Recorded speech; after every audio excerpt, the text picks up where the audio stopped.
Hello and welcome back to episode. This is week 11, is it? It's week 11. The further we get in, the more I forget. But of the Texas Private School Podcast. Before we go any further, I'd like to say, please, if you enjoy the content we make, like the video, subscribe to our channel, and hit the bell so you're notified whenever we upload. Those three things, it takes 5 seconds, and it really helps more than anything else get your kids out there. And it really, really helps us push our message out there. So we'd really appreciate if you do those three things. But as always, I am your host, Wes Tolleson. 2/3 of my hosting crew, Walker Lott and Ryan Schroeder, join us from College Station, Texas, and Stillwater, Oklahoma. Walker, I'll turn to you as I always do. How has the past week been in College Station for you and in high school football in general? I mean, it's been great. Great week here in College Station. Finally getting a little cold now in the state. It's really exciting. And a great week of private school football. And I'm excited for this next week, man. It's a good one. No, for sure. Very excited. By the way, cold is like getting under 75 degrees here. Ryan, Stillwater, Oklahoma, where I imagine it's a little bit colder. How's it been the past week? It's still cold. It's cold here. It's like 50 degrees now, but no, I'm excited. Football's been good, and you're going to hear a lot more of about where I may be going this weekend, so stay tuned for that. And then big thing is basketball's back in business. Basketball is back in business. Texas Private School basketball started today on November 2nd, so I'm excited to see what happens, throughout the year this year. No, without a doubt. I mean, basketball ramping up is going to add a whole new aspect to the podcast that we're all very excited about. But we have to churn through the rest of our football content first. And now we will start with recapping our last week's pick records. I'm going to shorten this down a little bit, simply A, because I'm getting whacked, and B, because we need a little more time for the rest of the episode. But Ryan is in first still after an 11-4 week with 104 and 29 overall record. Walker is closing in at second, 13-2 last week, 98 and 35. I went 10-5. I'm 94 and 39 overall. We'll figure it out. Ryan, give me a single sentence on your thought on trying to hold off Walker at the top of the leaderboard. I'm over 100 wins, and I'm staying there. I like it. To the point. Walker, single sentence on trying to come back on Ryan. We coming. We got this. We're on our way, slowly but surely. Hey, you know how you eat an elephant? You cut him piece by piece. At a time. You eat it one piece at a time. Yeah, I'd have to eat several elephants to get back into the race. So I'm just going to enjoy the view from the bottom of the ladder. But, I mean, all three of the records are very respectable. We kind of know what we're talking about in terms of high school football. Even though looking at my picks last week, you wouldn't know that I do. However, transitioning, as always, we look at our Texas Private School Podcast Players of the Week.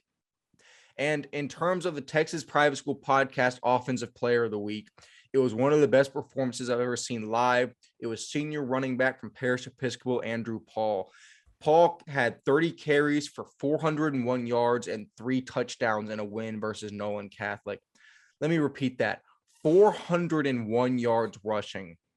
I mean, anything over 100 is normally noteworthy. This guy had 4 100-yard rushing games in a single game. I mean, it was just ridiculous. I mean, he averaged, I think, over like 13 or 15 yards a rush. It was literally just insane getting to watch him do that live. I mean, he was absolutely unstoppable. And you got to give credit to the Parish line that I'll mention by name when we cover that game. But I mean, Walker, the kid had 401 yards rushing. I can't stress that enough. What do you think of the senior's performance against Nolan Catholic? Man, he is one to watch to get a lot of big time offers. Like, they've always had a good running back there at Parish, but he might be one of the best ones they've had in a while. I mean, he's a bigger back, he's stronger, faster, and he's still got a little bit of quick to him. Like, he is a 3-star back, but like, he wasn't getting a lot of love before the season, but now, I mean, Mizzou just offered him in their SEC, and I wouldn't be surprised if there's more along the way down the season, especially for how good this team is, probably all the way to the state championship. Be ready to see this team, this guy excel and gain a lot of traction over the next couple of weeks with collegiate offers. No, for sure. He's still got a large sample size for as far as Parish should go in the playoffs to keep improving and adding to his stats. Ryan, Andrew Paul goes for 401 yards rushing in a career game against Nolan. Your thoughts on the effort? Yeah, I'm right there with Walker when it comes to that. It's really simple to realize that if he keeps having games like this, and especially in the playoffs and all the way up into the state championship game, I mean, shoot, he did this to a Nolan Catholic team, by the way, which is probably the second best team in Division One. So think about what what he's actually capable of in the playoffs, going, his heart out for everybody. So yeah, Andrew Paul, what a player, man, and shout out to him for just put literally definition of putting your heart on the field. I'm watching his highlights right now, and I'm like, man, he's light on his feet. His vision's good. Like, and it takes 2 or 3 guys to take him down. And if it's just one dude, it takes him 5, 6 yards to like finally pull him down. Very, very impressive. I love his tape, man. No, he absolutely punished everyone that tried to tackle him that last game, but I'll hit more on that when I cover that game. But the Texas Private School Texas Private School Podcast Player of the Week on offense, Andrew Paul. Congratulations. Looking at defense, we see junior defensive back from Grapevine Faith, Jackson Meadows, is your Texas Private School Podcast Defensive Player of the Week. Meadows had 3 interceptions, a pick 6, a pass breakup, and 4 tackles just as icing on the cake in a win versus Frisco Legacy. So, Ryan, I'm sorry I had to do that against your team, but I mean, like we've mentioned time and time again, getting 3 interceptions in a game is not an easy thing to do. That's more interception than some DBs and tabs get in an entire season. So, Walker, another 3 interception game. This one comes from Jackson Meadows. Your thoughts on this just incredibly interesting stat line from the junior? I mean, I'm very impressed. Like, and I also, 3 interceptions is ridiculous. Like we always say, why do you keep throwing it to him? But I like also that he even got a couple tackles out there. And as a DB, you're not really supposed to get, especially at corner, you're not supposed to get a lot of corner tackles, and you still got 4. So that's very impressive on the night. Means he's able to like go in there, get his head on the ball, and get some tackles in there too. Just a very impressive night for the guy. Locked down corner on one side. He's the island out there, basically. No, without a doubt. Ryan, Jackson Meadows picks off your quarterback 3 times. Your thoughts on the effort? Yeah, I mean, obviously, like we've said over and over and over again, if you can make 3 interceptions in a game, then that's really all you got to do. And I say all you got to do is in the fact, like, why has it happened so many times this year? Why have we seen 3 interceptions for multiple players? That doesn't make sense. Like, that shouldn't make sense. But Stop throwing the ball. I guess that's what's got to happen. But yeah, good shout out to Jackson Meadows. I'm excited to see what happens this week. With Faith in Fort Worth, and we'll talk about that later. Yeah, no, I think we need to make it a principle that the second that a single player picks off your quarterback 3 times, you stop. It needs to be like a rule in football. You cannot pass the ball at all after that. You have to run the football. No more passing. No more passing after 3 picks to a single player. But, I mean, just an incredible performance by the junior defensive back. Congratulations, Jackson Meadows, your Texas Private School Podcast Defensive Player of the Week. And now, as always, we are going to go through our 5 games of the week from last week and recap. The first being the matchup of the year so far. Number 2, Nolan played at number 1, Parish Episcopal. I'm going to talk a little longer about this since I was there and covering it live. I mean, Parish wins this one 63-35. It was just an absolute dominant effort by the Panthers in this one. Novikov and the staff put together a masterclass in scheme and play calling, and Nolan just simply had no answer either on the ground or through the air. Like we mentioned for like 5 minutes just now, the man of the night was far and away senior running back Andrew Paul. I mean, he rushed for over 400 yards and 3 touchdowns, averaging over 13 yards per carry like we just raved about. He was absolutely unstoppable. And you can go back through our Twitter if you want to see some of his insane highlights that I got while I was there. But he was allowed all of that success because of his phenomenal offensive line, which straight up bullied an elite Nolan front 7, allowing Paul to rush for 400 yards and not even give up a single sack for freshman quarterback Sawyer Anderson. I mean, that I have to list that line by name. They impressed me so much. You had Elliot DeSolums at left tackle, Sam Liu at left guard, Hayden Weber at center, Aiden Gilmore at right guard, and Jacob Pequeño at right tackle. I apologize if I butchered anyone's name, but I was talking to some dads for the game. I think there's only 1, maybe 2 seniors on that line. Most of them are young kids. So it's scary to think that line is going to be around and prevalent for several more years in TAPS. And I would be very afraid if I was another TAPS D1 team reading that. But freshman quarterback Sawyer Anderson looked even better in person, which is saying something. He has incredible poise and mechanics for someone his age, and he really is the future of TAPS Division I, in my opinion. I've also been saying I've been waiting for a Blake Youngblood breakout game all year, and I saw it here. The senior wide receiver went for 3 touchdowns, and the kid's just tough as nails. He reminds me of a much better version of myself when I played, and I honestly love watching the kid. I say much better with as much emphasis as I can. I wasn't even close to his level. But in terms of Nolan, sophomore running back Keuan Lacy was a freak. I hadn't even heard of the kid before that game, and he impressed me almost as much as anyone I saw on the field. More eyes need to be on sophomore running back Keuan Lacy from Nolan Catholic moving forward. And if that kid, when he blows up, I want it known that we were the first people to shout him out. But I mean, listen, he runs like a grown man, and he's 15 to 16 years old. It's insane. He rushed for 156 yards on 10 carries and 2 touchdowns, and was honestly the lone bright spot for this Nolan offense. Defensively, junior quarterback Antonio Hall had a beautiful pick six and a couple of elite-looking pass breakups. So that's what stood out to me for the Nolan side. I'm going to take a breath because I just took a lot of time to talk about that. Walker, I mean, Parrish just absolutely stomps their boot in Nolan Catholic. What are your thoughts on Parrish establishing themselves as the best team in D1? I mean, yeah, like you said, they submit themselves as the best team, regardless of classification, regardless of division, best team in private school. Absolutely. I talked about it last episode, where I said, hey, that offensive line is pretty dang good, and they were that night. And I was really, really impressed with them last time when I saw them against Bel Air Episcopal, and they did it last game. I knew once you're able to give pressure off that freshman quarterback and kind of let him just be comfortable, because they can run the ball 30 times like they did and make Nolan have to respect the run so much that then Sawyer can play his game as a freshman and be the talented kid that he is. And that's just absolutely deadly for any team they face. And that's something you have to watch. And it's also an offensive line that lost a Stanford commit last year. And they lost a lot of other guys on the offensive line. And they just, next man up. And that's scary for any team in this state. And I mean, the fact that Nolan can lose that badly to them, I mean, I think we might have a clear state champion. That's all the Parrish fans are knocking on wood after hearing you say that. But honestly, I mean, it is they have cemented themselves, like I mentioned, as the number 1 team in the state, and it can't be debated after this point. Ryan, your thoughts on Parrish taking Nolan to the woodshed? Yeah, I mean, it really solidifies them as just a top dog.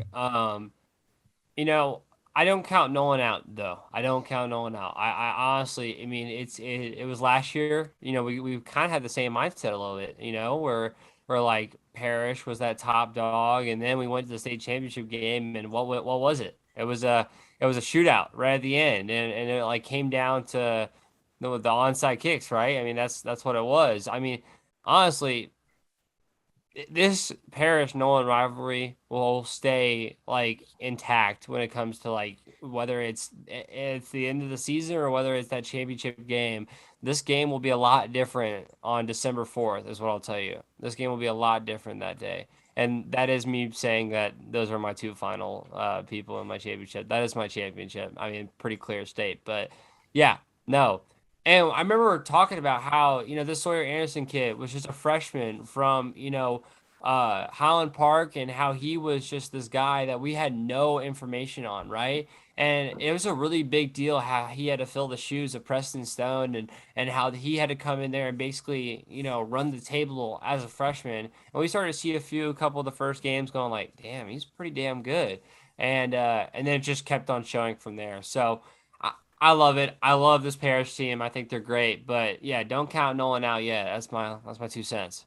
No, without a doubt. I heard some of the Nolan post-game message, and it was very, very positive. It was along the lines of, okay, we know what we need to fix. We have playoffs coming up. We have time to fix it. Let's go attack it. And I loved hearing that. I think they're in very good hands moving forward. And like I said, I know I said that Parrish beat them badly because they did. I'm still very high on Nolan. I think Nolan's got a ton of athletes, and they're going to be a very, very dangerous team in the playoffs. But We'll talk about the playoffs when they come. We have to move on to the next game, which was number 4 Prestonwood traveled out west to play number 7 Midland. And it was one of many games I was wrong on this week. Midland grabs a statement win here against Prestonwood, 27-21. Senior quarterback River Rodriguez leads the Mustangs with his legs with 33 carries for 181 yards and a touchdown. He also passed for 3 touchdowns, 2 of them to junior wide receiver Carson Hufford and 1 to senior wide receiver Blake Pruitt. Senior free safety Cole Gunter had 3 picks by himself in a monster defensive effort. Good Lord, I had some trouble getting through that one. But Walker, I'll turn to you first. I mean, Midland, I cannot talk. Midland grabs, what can only be described as a statement win here against Prestonwood, who we were very high on entering the season, especially after that seemingly bad All Saints loss. Your thought on them trying to make a statement here? Oh yeah, it's a very impressive win for Midland. I mean, it always is a tough drive, always going out all the way out there to Midland. And they capitalized on it. And then not only that, they were the better team that night. Like, they were just a good team. They showed why they have the athletes and all of that. And it's a very impressive win for them. So shout out to those guys. They were a good team. And yeah, you kind of now are finally seeing the power rankings kind of finally come out in order of who's the best, who's the worst in that Division I. And Midland kept rising, is now rising. So. Yeah, no, there's a lot of natural change going on. I'll turn to our resident Prestonwood Christian stan, Ryan Schroeder. Your thoughts on your boys having a tough loss to Midland? I'm pretty sure I saw you say somewhere on Twitter to someone related to the Midland program that you are not going to rate them higher until they beat Prestonwood. Am I wrong in saying that? I'm pretty sure I saw that somewhere on Twitter. Yeah, I think that's true. I think that's true. No, I mean, yeah, honestly, I was really set on the fact of, and part of that, I was literally I was kind of back myself through that, back myself out of it, well, they don't have McGuire Martin. They have McGuire Martin. I was like, what happened? But no, honestly, River Rodriguez has been very, very good for this team, and there's no way to, sugarcoat that of saying he was bad. I mean, the man does it with his legs. It's such a real thing to say. I am a big fan of River Rodriguez, and I want that to be stated right now. He is a very, very good player.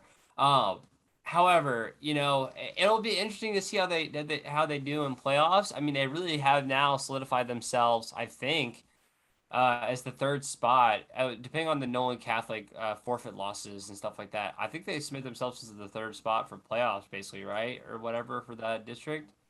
I'd have to do a little digging. That sounds about right. I mean, that seems about right? You'd probably just think, you'd go, Parrish, Nolan, and then Midland, which is, honestly, didn't think that was where they were going to be. So, after an All Saints loss and coming back like this to beat Prestonwood, it does a lot. It really does a lot for me. So, good win for Midland Christian. And for once, the guy with the best record says he's wrong. Oh my God. Nolan is actually 4th they're in a log jam. There are 1, 2, 3, 4. There are 4 teams that are 4-2. So there's going to be a lot of tiebreaker rules that come into effect. Yeah. It'll all iron itself out in the playoffs. I mean, I'm pretty sure everyone makes playoffs from D1. That's how it works this year. Yeah, it'll iron itself out. I'm not too worried about that. None of that stuff really, matters. No, it'll work out. We talked about that way too much in our alignment episode, which you can go check out now if you haven't seen already. That came out on Tuesday. You should go check it out. We talk a lot about some interesting topics. Game number 3, number 2 St. John's traveled to number 3 Kincaid in an SPC semifinal matchup. And Dylan and Micah Bell lead the Falcons to a 34-24 win in this one. The brothers combined for 205 rushing yards, with Dylan going for 4 touchdowns by himself.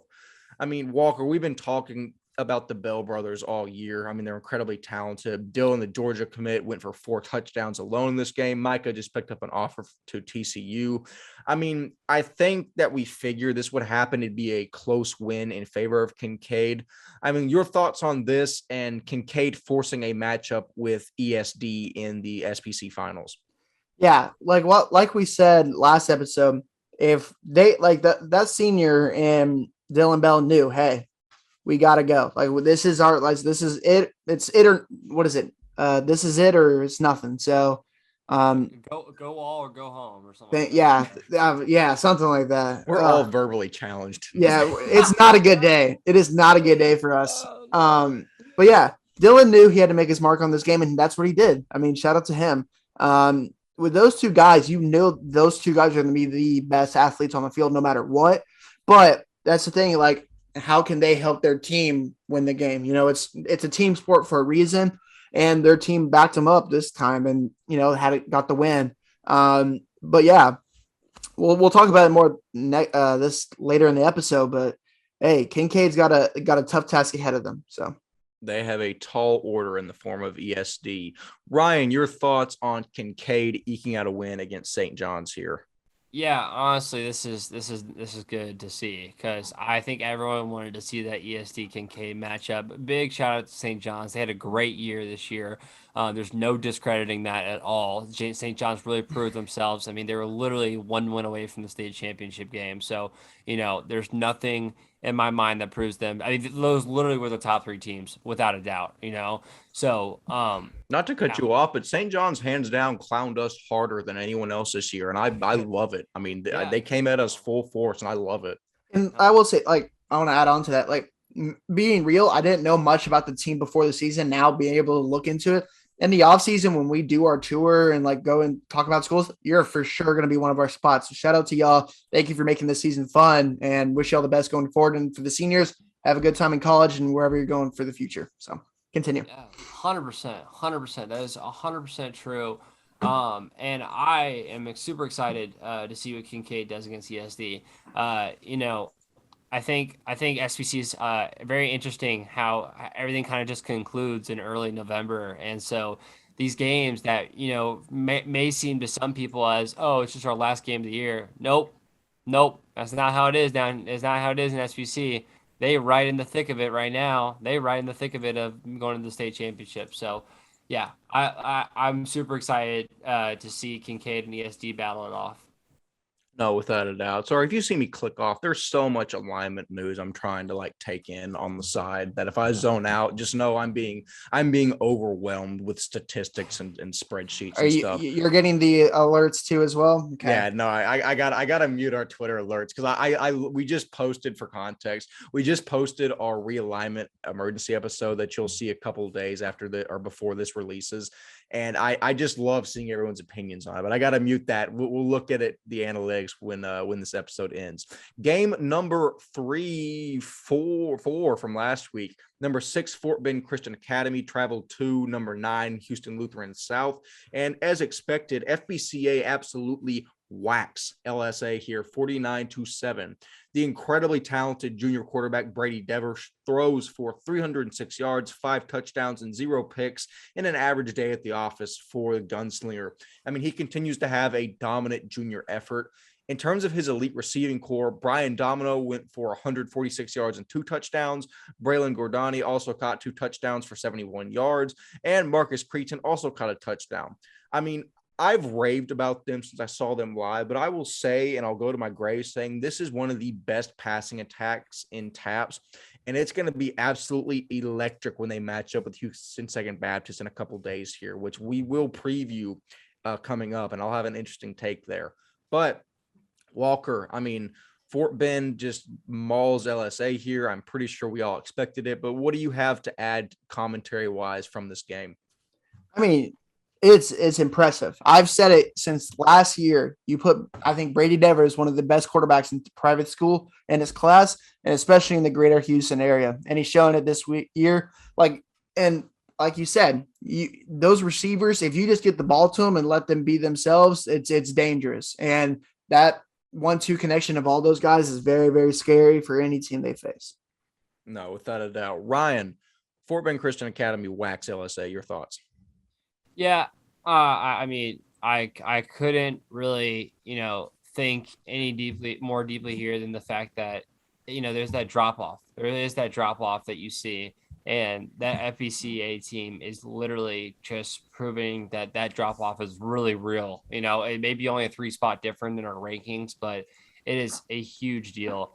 Brady Dever, I'm really excited to see what he does in his senior year. I mean, that's going to be a sight to see next year. And I don't know. I really think this FBCA team has kind of also been one of those ones that we thought they would, struggle a little bit after losing some guys last year. But I mean, they're still doing strong, right? They're still working. They're still winning games, and that's a great win. That's a great 42-point win.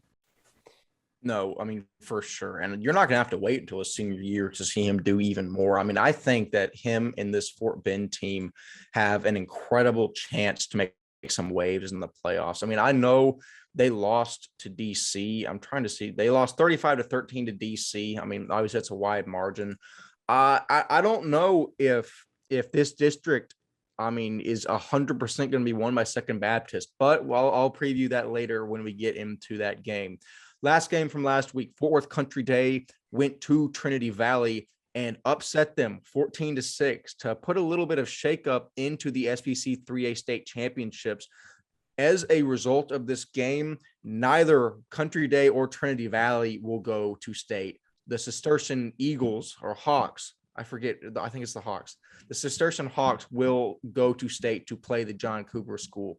Wow. And honestly, I love this. I love Country Day just beating Trinity Valley out of spite to say, we know we're not going to state, but you can't either. Just haha, that sucks. That honestly, that makes me really happy just as a very petty football fan. But I mean, shout out to them. I mean, they got up for this game, even though they knew there weren't any playoff implications, and it's very, very respectable. I mean, Walker, this is a little closer to home for you. Your thoughts on Country Day upsetting Trinity Valley 14-6? I mean, I that rivalry is insane. It's probably one of the best in all of private school, and that battle of Bryant Irvin is legit. And I knew Fort Worth Country Day did not want to let them win, and just a defensive bloodbath, really. At 14-6, that's really, really insane. Shout out to Fort Worth Country Day for pulling it off. And sorry for TVS. That's all I can say. Ryan, your thoughts on the battle of what's it called, Walker? Bryant Irvin. The battle of Bryant Irvin. Your thoughts, Ryan? Yeah. I mean, crazy. It's just crazy how this works in SBC. You will never see anything like it. This is just SBC football for you. But I don't know. I think that really proves the point of, sometimes it may just be not even out of spite, but just the fact of like, yo, you know what? Our season, even though we don't go to any farther than this, you just win. You go out there every single game to win. You focus on one game at a time and you go out there to win. And there's nothing more than that kind of thing. So, they may not travel any farther for Country Day might not go any farther after this. Doesn't matter. A win's a win. So. A win is a win is a win is a win. And that is literally all you can focus on when you get to this point in the season. But that wraps up the 5 games that we previewed last week. Now we're going to hit on some other news before we preview our games of the week for this week. Walker, I'm going to let you give a few alignment updates really quickly. I don't think I'm going to say much about this just because I'm just absolutely sick of talking about it after we did a whole episode on it. But your thoughts on some new updates? What up, Ryan? Yeah, and like we said, before you hear this, if you want to hear our initial thoughts versus what our revised thoughts are, go watch the last episode before you hear these because these will be a little bit different. However, we have now taken a couple days to go over our thoughts and to revise them. So if you want to hear both sides of it, feel free to do that. Walker, go ahead. So looking into the alignment, we're going to do not that long about it because we've already talked about it too much, but I just learned a little bit more, just like looking into the paperwork and just trying to figure it out. And we talked a lot more about the North and not the South. So I want to give the South a little bit more love. Firstly, that was the first release for the new realignment. A lot of schools can still appeal this alignment by November 10th. And then the final alignment releases the 17th of November. So we still don't know for sure, and things could be changed if people appeal and all of that. So it'll be interesting to see if people actually do appeal, who goes down, who goes up. So it's going to be very interesting to see. I just want to talk about Division I. Houston the Village coming in. That's going to be a big, big thing in the South. And then you lose San Antonio Christian, Katy St. John, and they're going to D2. It's very interesting. Those South districts are going to be really changed a lot. Like especially District 3, You have Brentwood, who's done pretty good this year. Bourne, Geneva, and Corpus Christi, John Paul, all leaving in TAPS Division 2, District 3. Bernie. If you say burn, they'll kill us. It's Did Bernie. I say? Oh my gosh! And I was the one that corrected you last time. Yeah, Bernie. I went too fast. You see, I was going too fast. But those are 3 teams in that District 3 that I know Regents and St. Michael's reign supreme. But I mean, those are the 3 teams right afterwards that have done beat each other and kind of the classic teams. But they're down. And then San Antonio Christian moves in. So that'll be interesting to see how good San Antonio competes with those Regents and St. Michael's next year. I'm just going to be intrigued. And then TMI comes in. I had no idea that was even a school, but now they're in Division 2. So that's going to be interesting. And Beaumont Kelly comes into Division 2. That's also big time. And TAPS Division 3. Lubbock Christian, I believe, drops down to 4. An 8-1 team in Division 3 moved down to 4. That's big time, man. That's a really big news for Division 4. Yeah, there you go. Shout out Lubbock Christian. Those Lubbock Christian. That's right. Hey, I forgot to mention that at the beginning of the episode, but I got my Lubbock Christian support on. Thank you, Mrs. Torres. I appreciate that so much for the hat, and thank you, Lubbock Christian. But anyways, yeah, there you go. You can keep going. But I also when I was looking at this, right, I was looking into the 3A and all that. Bishop Rico Riker went to the D4 state championship with only 100 kids at their school. So that's just insanely impressive. And it just shows how good that team was last year and how they've fallen off because their talented guys have left. But it's very interesting to see. But yeah, that was really it. I just kind of wanted to talk about the South a little bit more because they had a lot of bigger issues, and it's a lot of the North got hit a lot big time, but the South did too to switch up a lot of those districts. So it's very interesting to see how good each of them will do and some switch ups. But yeah, wrapping this all up, some schools changed big time. Some schools didn't, just change districts. We don't know truly what will happen until the 17th of November. So that's in a week or so. So expect maybe a couple of changes that we'll cover then, but it'll be interesting to see what actually folds out about this because big changes, like we said last episode. Excited for the future. No, I definitely think there's a lot of changes coming. I mean, that's obvious. I don't even need to say it, but it's going to be very interesting to see how all these schools react to that. But now we're actually going to do a fun little segment, and we're going to say the best players we have seen this season live that we've gone to cover who deserve more love than we've given. Walker, you've got a couple guys here right off the bat, so just mention them. Firstly, I want to talk about a guy from my school, as I always do. Antoine Polk is a monster and has been balling out, and he's only a 23, and he's around 6 foot 215, big back, very, very impressive guy. The past couple of weeks, he had, against Fort Worth Christian, he had 240 yards and 4 touchdowns, and I think in a half against Newman International, which was not even on the same level as Southwest Christian. I think he had 3 touchdowns, 3 or 4, and 150 yards. They just gave him the ball and he just ran over everyone. It was insane. But he's a big back and he's an exciting one to watch. And I would love to see, he's a good player now, but you put him into a senior year off season and get him even better, stronger, faster. Very intriguing prospect for the future.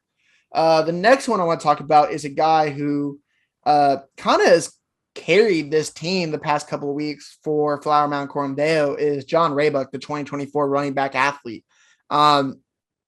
He's kind of, Coromdale has struggled, right, going into Division 2, but he has kept them in the game, man. John Raybuck leads all private school area players in rushing yards with 1,172 yards with 17 touchdowns. He's 6'1", 198, and he's helped them have a 5-3 record.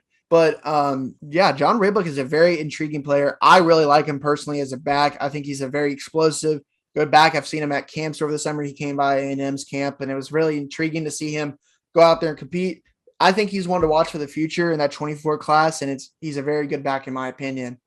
Next guy, Chase Cross. That 23 class of quarterbacks is loaded with him, McGuire Martin, Brady Dever, and I'm down the line too. But I love Chase Cross. Chase Cross reminds me of a just like Deuce Hogan. I think he can throw the ball wherever he wants. His out routes are really crisp. He can throw the ball deep, and he's also a game manager. Like I remember that right before halftime, they had like 30 seconds on the clock. He had 2 deep passes, completions, go set him up for a field goal to go into the half. You don't see that a lot from younger guys, but being in a quarterback household like he is, maybe he gets experience from his older brother and just being able to compete and also being under Deuce Hogan for a while. I mean, he's been around good quarterbacks, and it's very impressive to see how good he is this year, and he's one to watch for next year as well. Those are my 3 that I got to watch this past year that were pretty good.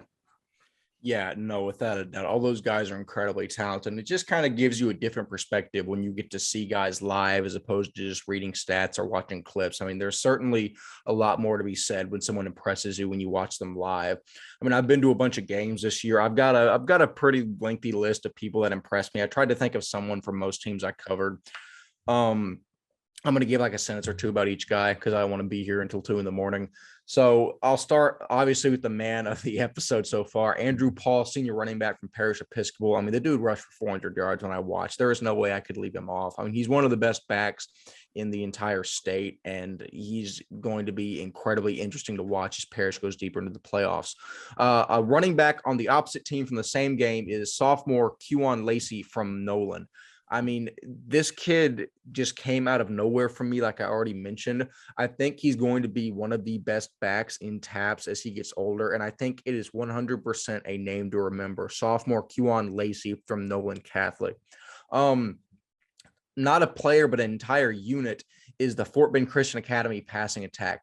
I've raved about Brady Dever at quarterback. I think he's one of the best quarterbacks in TAPS, if not up there with the best.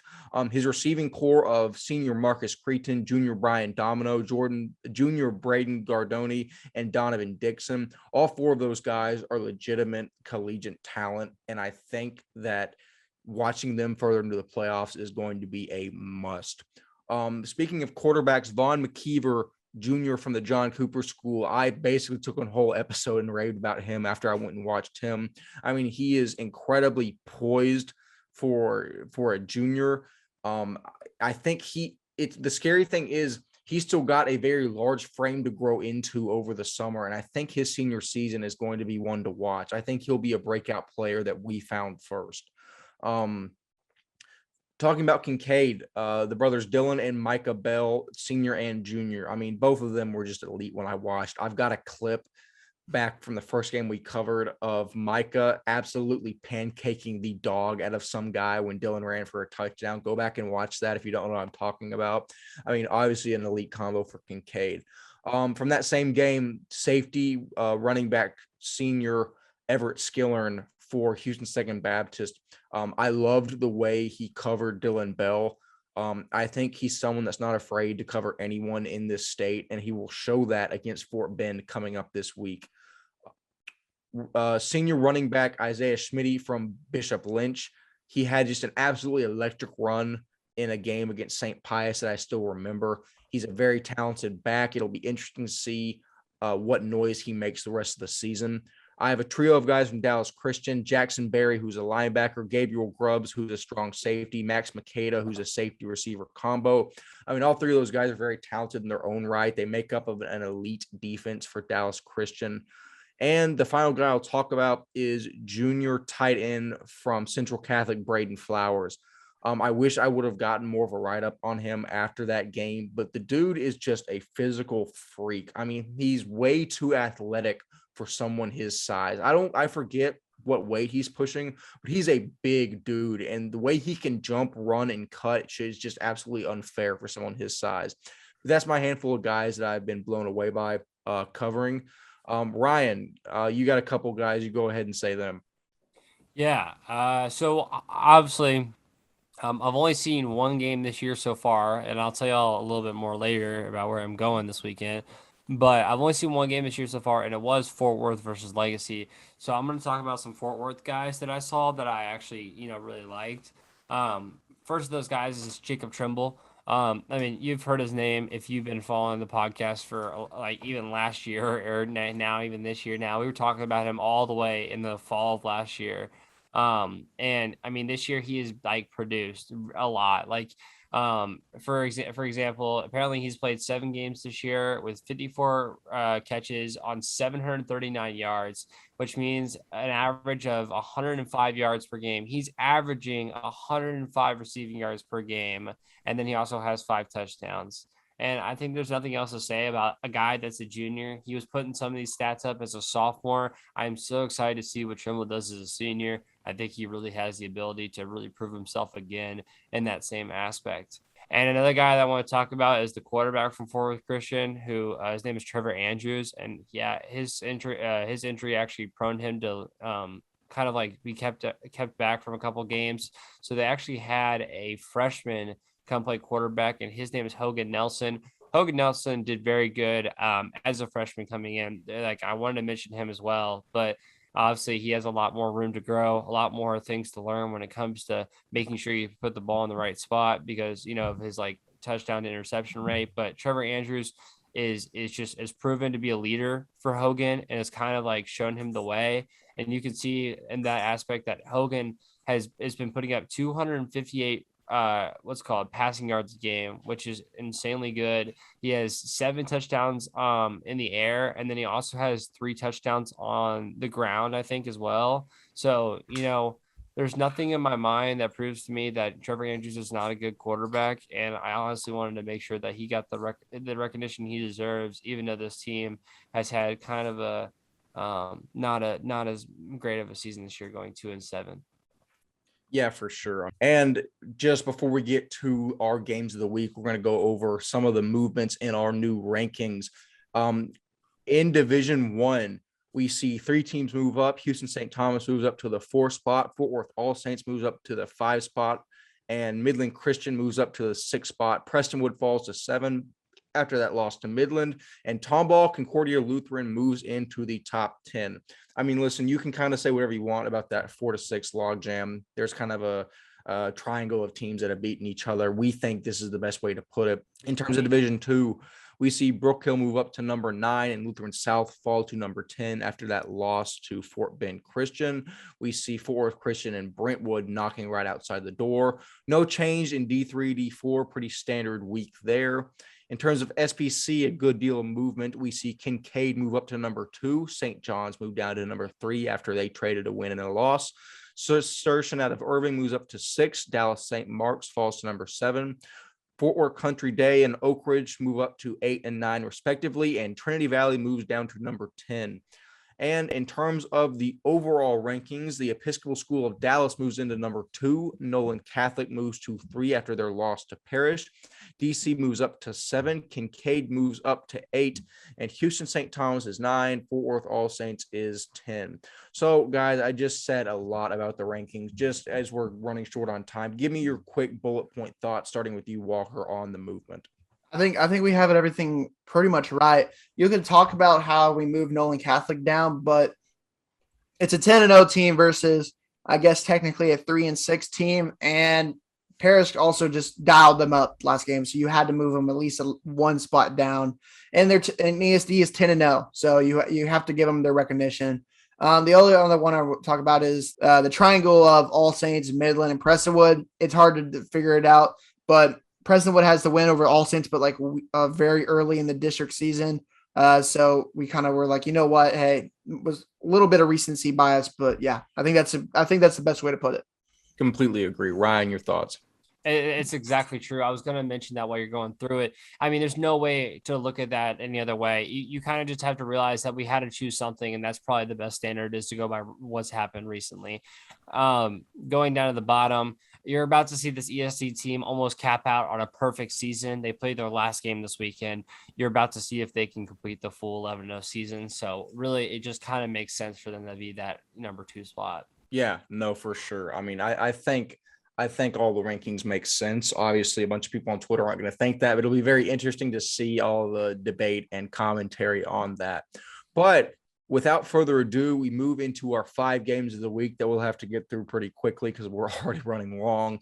First one, Houston Second Baptist at Fort Bend Christian Academy, the biggest game of the year thus far in D2. We see 2 undefeated teams out of District 4 square off this Friday. Both have electric offenses, with Second Baptist averaging 39 points a game and Fort Bend averaging 45. I mean, you've heard me rave about junior quarterback Brady Dever and this elite receiving core time and time again, but they are really going to test what Second Baptist defense is made of here.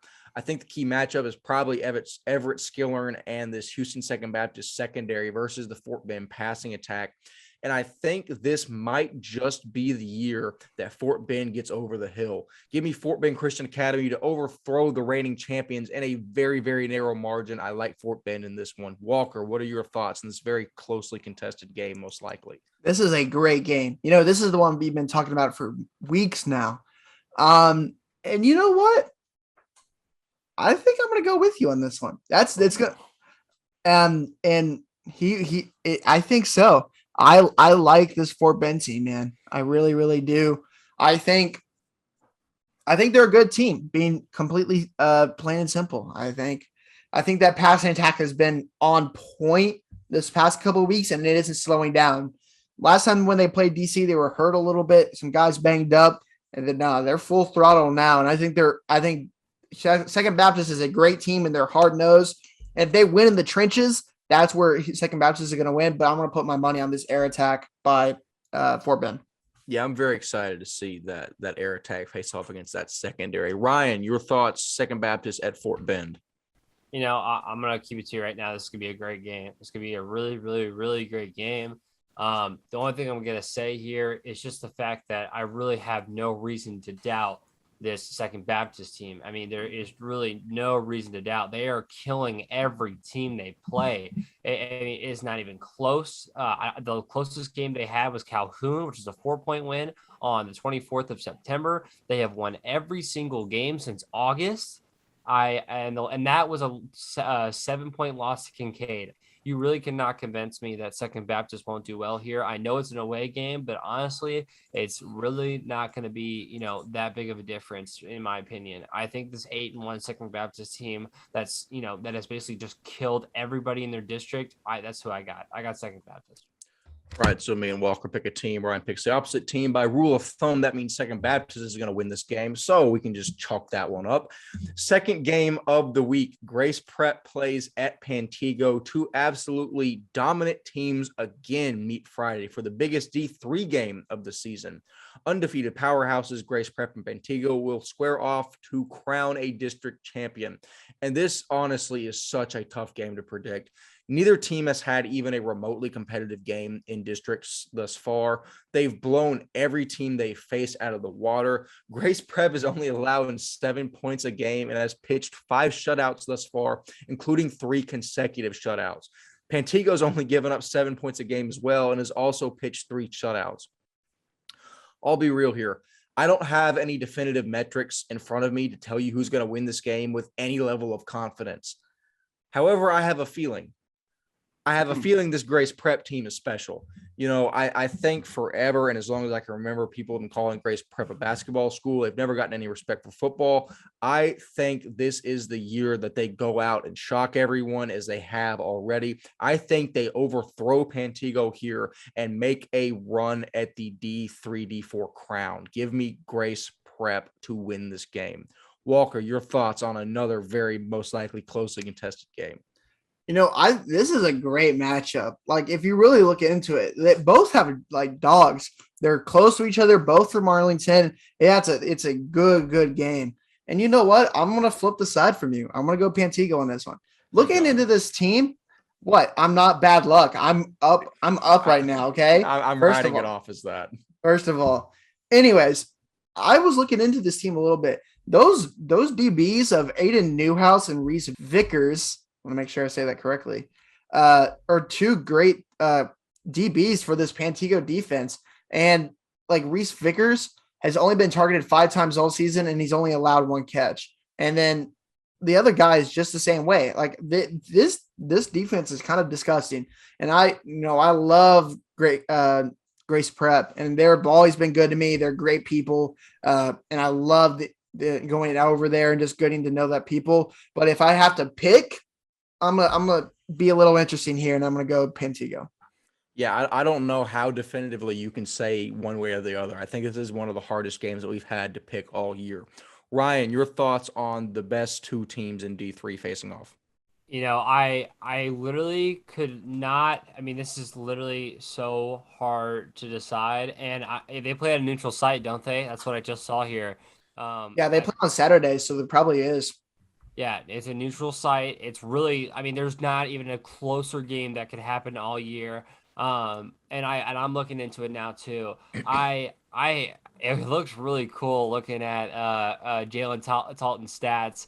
The man is a junior, obviously out of Grace Prep. He has 1,800, almost 1,900 yards, 1,898 passing yards this season. This man is killing the game this year, and it is proven that he has 29 passing touchdowns. I mean, that's insane. And I will admit that yes, they do have some good DBs at Pantego, but it doesn't matter. They've got three weapons on Grace Prep's receiving core that all have over 500 yards this year receiving, and they all have above 7 touchdowns by themselves this season. And I know that they are. I mean, both teams could probably have some of these same tasks of the teams that they play, but then, if you can't do it through the air, do it on the ground. You got 1,043 yards coming out of your junior running back, which I don't know how to say his name, but I think it's Alex St. Julian. I mean, come on. Come on. Give me Grace Prep. I know Pantego is always going to be the favorite for year after year, but I'm going to go with Wes here. I'm going to go the Grace Prep Lions. It's a feeling down in my bones that I don't get often, but I really strongly feel that Grace Prep can pull off this game. But if you look at my record, you shouldn't trust anything I say about feelings. So we will see. Next game, Fort Worth Christian, who is 2-7, travels to Grapevine Faith, who is 7-1.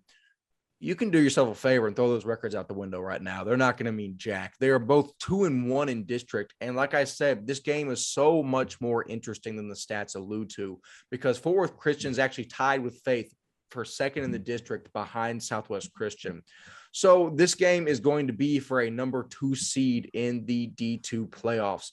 Walker, do us a little favor and break this game down a little more. You're from Fort Worth. I'd be doing a disservice if I didn't let you detail this a little bit better. I mean, this was like when both teams were at the top of their peak for both of them.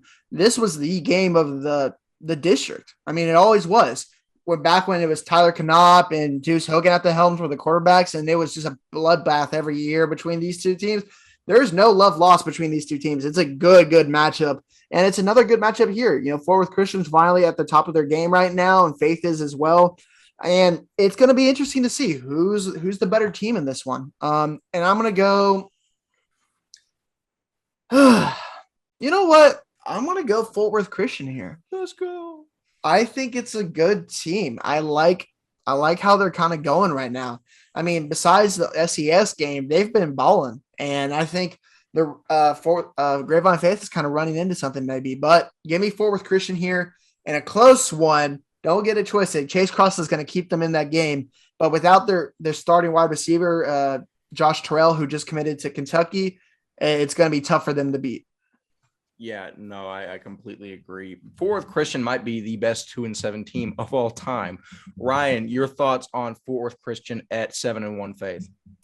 Yeah, I think this game is going to be very, I'm going to make this very clear.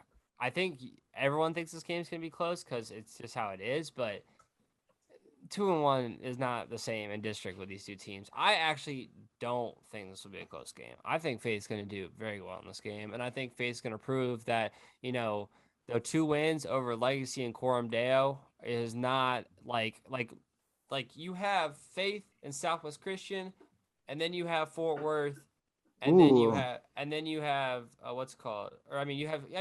Southwest Christian is above Faith. Let me make that very clear. Southwest Christian, Faith, and then you have Fort Worth in the middle, and then you have Legacy and Coram Deo on the bottom. I mean, that's how it is. That is how it's going to be, and obviously the alignment next year, that's not going to be the same. But if this district was to keep playing on, that's how it'd probably stay for a while.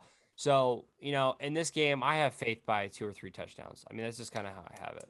Oh, apologies. Andrew Paul just got offered by Cal. So we just talked about him getting more offers. There you go. There you go. That's big time. Yeah, no, I'm going to go with Ryan. I'm going to keep it short. I think Faith's going to win. I think it's going to be a close game. I think they're both there's a much narrow margin of talent between the two teams than is realized, but I think that Faith is going to get it done here. And I'd be remorsed to bet against a 7-1 team. So second to last game, we see ESD, who is 10-0, play Kincaid, who is 8-2 at Dallas Jesuit for the SPC 4A state championship. Don't get me wrong. Both the teams are good. I just think ESD is better. They're undefeated for a reason, and they've already notched a win against Kincaid earlier in the season.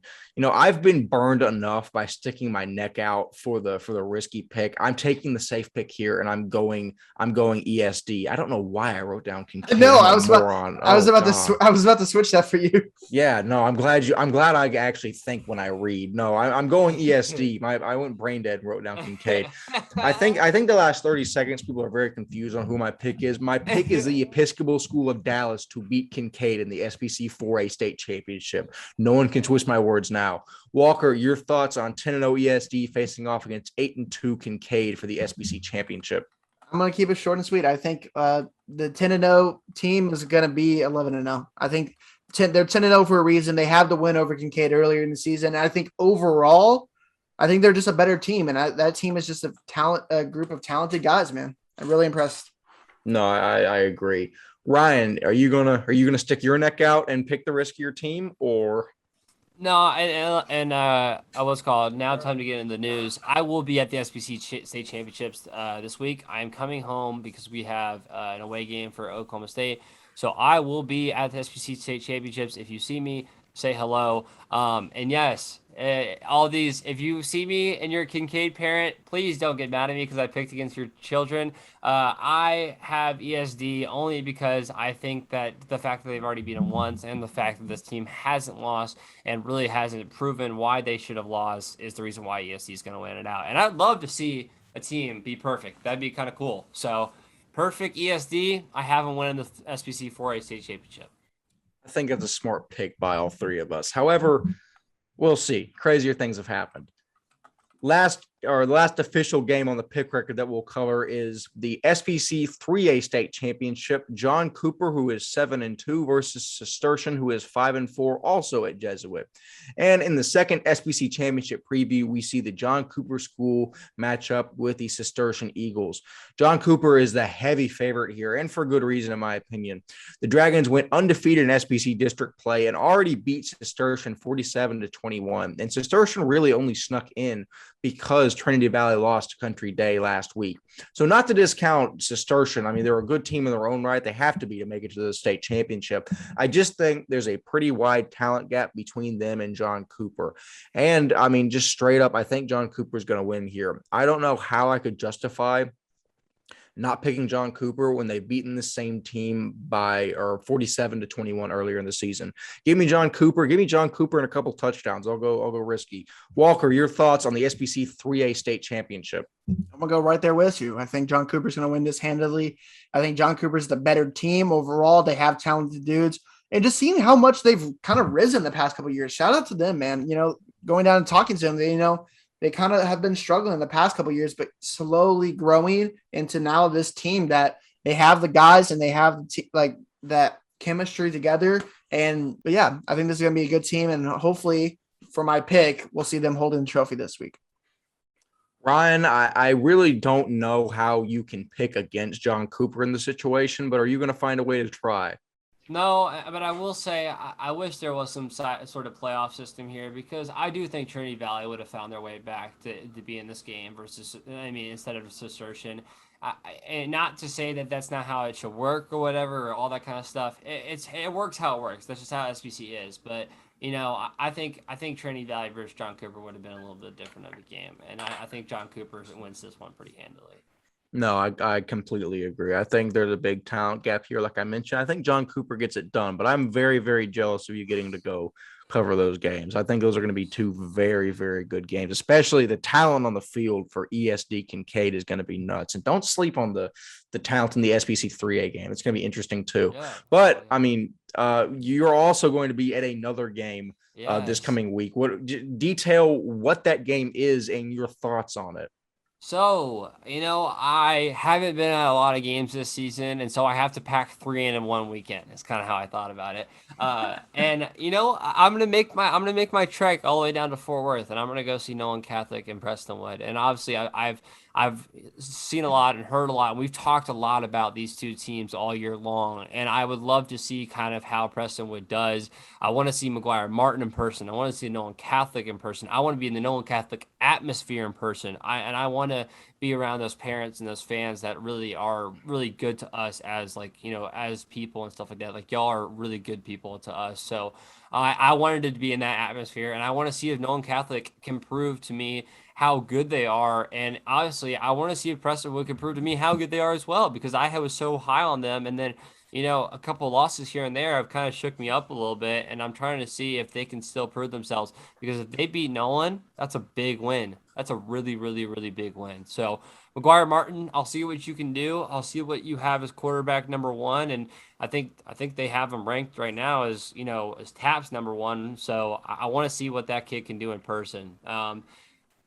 I won't make. What's called? Y'all are gonna give picks when they come out later this week, whatever. But I'll give my pick now so that y'all can have it. Y'all don't have to give picks, but I have Nolan winning this, even though I'm a Prestonwood diehard. So look out for Walker and Wes's picks later this week. But Nolan is my pick. Yeah, I know who I think I'm leaning towards. I'm going to do a little more research when I have time. By research, I mean scrolling frantically on my phone when I'm driving to another game or wherever I'm going. But I mean, I think I know who I want, but I'll have to do a little more research. But I mean, also shout out really Nolan fans. I've seen our clips from our episodes in your Facebook group, and we really, really appreciate you sending the word around and getting us out there. I greatly appreciate it. But I mean, that actually concludes all the information we have. Is there anything else that y'all want to mention before we get out of here? I do. The Atlanta Braves are up on the Houston Astros at the moment, Yeah, 7-0 in the top of the ninth. And I just want to read this one tweet. As a Rangers fan, we have nothing to say. We can't say anything, right? That's okay. I'll say something. I hate the Astros.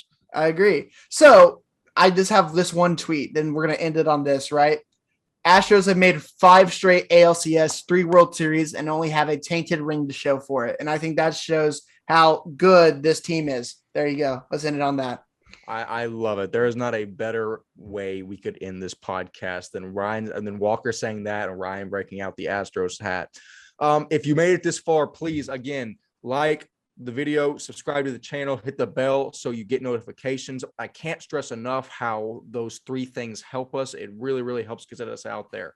But that being said, this has been the Texas Private School Podcast. I have been 1/3 of your hosting crew. Ryan Schroeder and Walker Lott have excellently been themselves. As always, we will see you in the next episode or emergency episode. See you later.